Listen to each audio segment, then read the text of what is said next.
Luke Bronin joins me now. He defeated 14-term Democratic Congressman John Larson in last night's primary in Connecticut's 1st District. Luke, I'm very glad to have you here. I came across what I regard as a fun fact about you. You are a guitarist and a songwriter, and one of your songs was featured on an episode of Dawson's Creek. So I've got to ask you, what's more cool, doing that or having that happen in your life, or winning this election? I can tell you what's more cool to my 3 kids. It's definitely the song, but that feels like another lifetime ago. This was generational, not ideological, yes? Look, I think that at the heart of this campaign was the fact that we're in a moment of crisis in this country. We have a president who is out of control. We have an economy that feels broken to most Americans. And we need to see a Democratic Party that's just bringing a whole different kind of energy to this fight, that is being clear and bold about the things we're fighting for. And so I think it's a little bit of both. You know, we have to recognize that when things feel broken, the answers can't be small.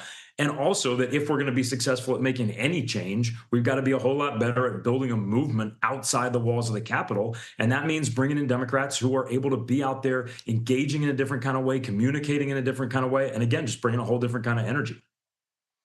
I respect the slogan about energy, but if you can be specific, what did you see that lacked energy, and what do you bring that is relevant new energy? First of all, you have to be serious about engaging with voters. I mean, there are so many young Americans who have given up on our politics. There's so many people who used to vote for Democrats who stopped believing that Democrats are focused on those issues that they feel in their lives every day. And some of it really is just about being out there every single day, serious about carrying that message everywhere you can. You know, whether it is on the podcast, whether it's going on every show you can like this, or whether it's just out there in the community, talking with voters in unscripted ways, carrying that message. And there's a lot of Democrats, I think, especially Democrats in Congress, who think of the job as, you know, too much stuck inside the institution, that it's they're still in the mindset of sending a strongly worded letter or sending out a press release about some legislation they filed that's never going to see the light of day. It really is about being outside the walls of the Capitol and engaging in a different kind of way. So I think that actually matters. I don't think we can discount that or say that that's just a style difference. That's a lot of what we need to do better as a party. Several other very experienced House Democrats have lost in primaries this cycle, and it is shorthanded, Luke, sometimes as an identity crisis for the Democratic Party. Do you regard it as such? I don't know if it's an identity crisis of the Democratic Party, but I think this is a moment that we as a party have to be more willing to embrace change and embrace new voices. You know, I've said throughout this campaign, I think we would be a stronger party if more of our leaders recognize that part of leadership is knowing when it's time to pass the torch.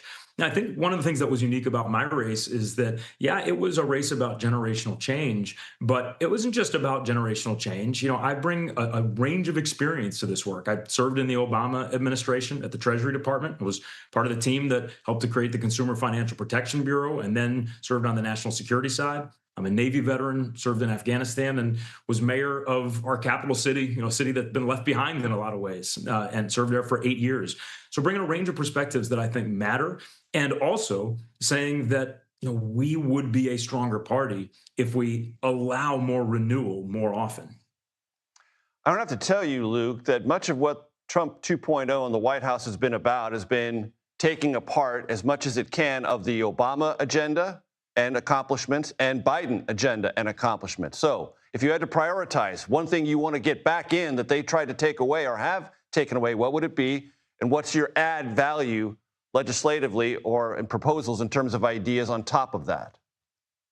Look, there's a long list of things they've destroyed that we need to fix. But, you know, I'll just start with the one I just talked about, the Consumer Financial Protection Bureau, which was established in the wake of the financial crisis to protect Americans against financial abuse, against predatory lending, and they've demolished it. And I want to build it. I'd love to be part of rebuilding it and protecting it and making sure that it can protect Americans. But there's so much damage that they're doing across the board, right? I mean, they just moved special education out from the Department of Education and put it under RFK Jr.